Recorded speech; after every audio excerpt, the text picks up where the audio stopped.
La suppression de la fessille est une bonne idée. Avant que toutes les personnes en manque de nutrition intellectuelle puissent abattre dans les commentaires pour raconter des bêtises, je vous raconte certains faits. J'ai vécu toutes sortes de situations désagréables avec la fessille. Mon premier jour à l'université, 2018-2019, j'ai marché dans les gazons. Et il y a un militant de la fessille qui était saoulé ce jour-là, qui a voulu s'en prendre à moi. Si ma bourse financière de 400 000 mais 600 000, la fessille a prélevé 10 000 francs et 10 000 francs. Une fois mes potes et moi étions allés bosser à la fac. J'avais porté des sandales, mon pote aussi.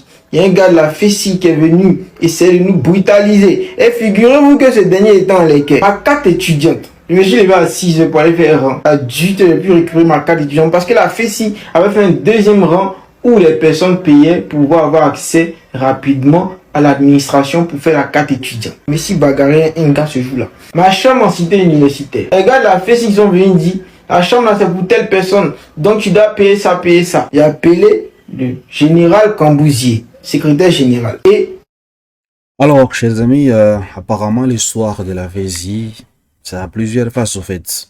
Ouais, cet étudiant, il nous raconte dans ces débats-là avec l'administration et la Fési. Pour lui, en fait, la suppression de cette institution, de la Fési, en fait, va créer plusieurs problèmes et que les étudiants vont souffrir.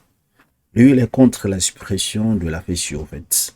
Parce que pour lui, il dit que la Fési, il a beaucoup aidé et il n'est pas le seul. Plusieurs étudiants sont dans ce contexte et confirment cela. Suivons un peu son témoignage. Après, on en parle. Faut-il supprimer la VSU ou pas? il a mis ces derniers en garde de ne plus jamais venir encaisser un étudiant sur une chambre universitaire. Le général Cambousier qui est en prison en ce moment. Moi, ce que j'ai subi à la fessille, j'ai subi beaucoup.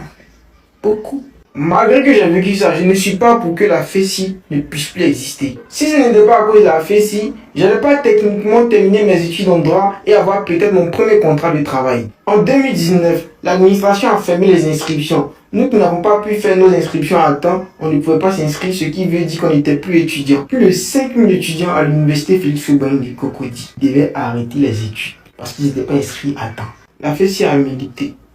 La fessille a grévé. La fessille a négocié. On nous a réintégrés. La bourse d'études, ils avaient arrêté de payer la bourse d'études aux étudiants. La fessille a grévé. La fessille a milité. La fessille a négocié. Ils ont recommencé à payer les bourses. À l'université, de la licence 1 à la licence 3, la scolarité coûte 30 000 francs.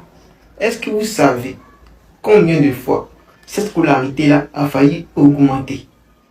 Si ce n'était pas que la fessille, on avait payé scolarité 99 millions. Licence 2. L'université décide de faire une session unique et nous donner peu de temps pour étudier, sous prétexte qu'on était en retard sur l'année universitaire.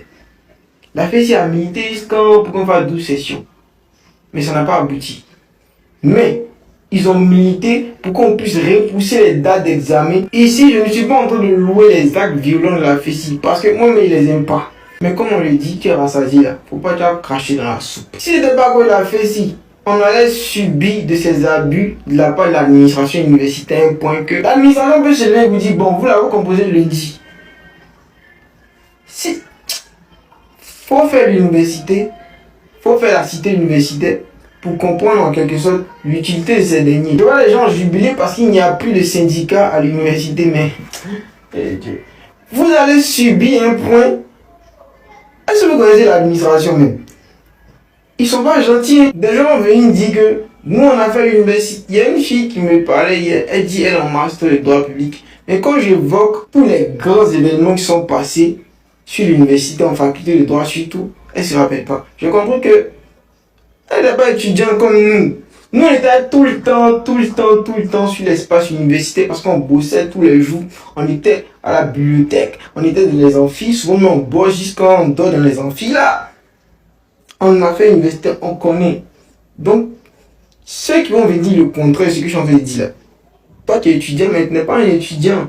C'est-à-dire que tu es le genre d'étudiant qui reste à la maison pour faire croire à tes parents que tu vas à l'école là. C'est toi. Les personnes n'aiment pas. Ils sont violents, ils sont bornés et tout. On s'entend pas. Moi par exemple, toi tu peux pas venir m'étonner une certaine loi. Donc on s'entendait pas. Mais à un moment, faut pas être ingrat. Faut reconnaître. Si c'était pas que la fessille, quand l'administration, la présidence a pris la décision de fermer les inscriptions, et moi, Tosita, en première année, je devais arrêter les études de droit parce que je ne me suis pas inscrit à temps. Est-ce que genre, j'allais terminer mes études. J'avais fait 5 ans d'études de droit. Est-ce que j'allais avoir mon premier contrat de travail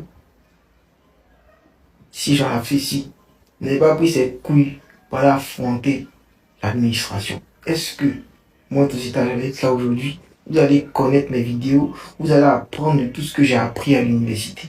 Quand tu vas à l'université, on dit gazon est bien taillé, tout est bien propre, c'est deuil. On prend soin même des bâtiments, de l'espace même universitaire que les étudiants. Ils sont assis dans leur bureau là-bas, ils prennent des décisions qui ne nous arrangent pas parfois. Par conséquent, pour cette FESI violence-là, moi je ne suis pas pour. Je suis pour une réorganisation de la FESI avec de nouvelles idéologies. Je suis pour le fait qu'il puisse avoir un syndicat pour étudiants au sein des universités. Parce que s'il n'y a pas de syndicat pour étudiants, mais on va subir un point, les étudiants vont subir un point. Alors, chers amis, vous venez d'entendre sur son intervention, son témoignage. Pour lui, il est contre la suppression de ce syndicat, la FESI au fait. Pourquoi? Parce que l'administration universitaire va vraiment, comment dire, les étudiants vont subir de la part des administrations, ils vont donc abuser des étudiants en fait, sur le plan administratif. Donc du coup, lui, il est contre. Et voilà, il a cité les bienfaits de la FESI. Mais le problème, c'est que tout ce qu'il vient de citer là, apparemment, c'est pas les mérites de la FESI, en fait. C'est pas la FESI, en fait. Parce que là, toutes ces luttes dont il énumère, c'était très ingrat de ne pas citer le travail du collège des délégués pour la bourse. C'est être ingrat de ne pas citer l'OBCI en la réalité de cette FESI. Ça ajoute les mérites des autres organisations avec lesquelles l'administration échange. Ça veut dire que dans tout ce que lui il a cité là, c'est-à-dire qu'il pouvait finir ses études si la FESI n'avait pas intervenu, l'affaire de bourse d'études, l'augmentation de la scolarité, si la FESI n'était pas intervenu, devrait augmenter les frais de scolarité, les abus d'administration. Ici, il y a plusieurs publications qui démontrent que non, c'est pas les efforts de la FESI au fait. Regardez un peu, la DOP informe les étudiants que les dépôts des dossiers de demande et de renouvellement et d'attribution des bourses sont prorogés du 27 février au 8 mars. Est-ce que c'est la FESI qui a fait ça? Désormais, les étudiants d'Abidjan peuvent déposer leur dossier soit à l'université Nangui, soit à l'université Félix Houphouët. Est-ce que c'est la FESI qui est à l'origine de ceci? Donc ici, c'est pour dire quoi? C'est pour vous dire tout simplement que c'est vrai ce qu'il a cité, la FESI c'est bien fait. Maintenant, moi, j'ai une question à poser, au fait, à cet étudiant qui est sorti. Il a fait le témoignage. Est-ce qu'il a déjà pensé à la famille de la victime, le général sorcier, voilà.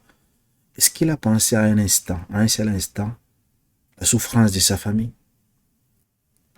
Parce que tous les mérites qu'il a cités, apparemment, ça n'appartient pas à la FESI réellement.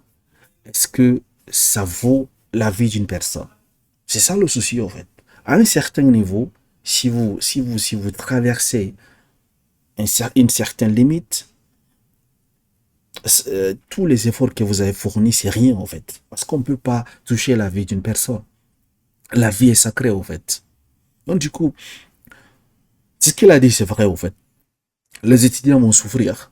Mais si c'est ce FESI que moi je connais, pas la FESI d'avant, avec cette violence qu'il y a, avec le trafic de drogue, avec tout ce que moi je connais, moi je pense que cette FESI doit être dissoute, en fait, doit être supprimée. Et est-ce que cela veut dire que si on supprime la FESI, il n'y aura pas d'autres syndicats? Le gouvernement et l'administration universitaire devraient penser à cela, à créer un autre syndicat qui va être pacifique et moins violent, qui va servir la cause des étudiants. Donc, je suis pour la suppression de la FESI que je connais actuellement, mais je ne suis pas pour, par exemple, la suppression, l'existence d'un syndicat des étudiants en milieu scolaire. Vous voyez un peu, il y a la nuance. Donc, cette FESI que je connais, elle a déjà déporté les limites parce qu'on a déjà tué une personne. Là, on ne peut pas pardonner, même si elle a fait quoi comme bienfait. Il faut supprimer cette FESI. Maintenant, il faut revoir et réorganiser pour créer notre syndicat qui va travailler normalement pour la cause des étudiants, en fait.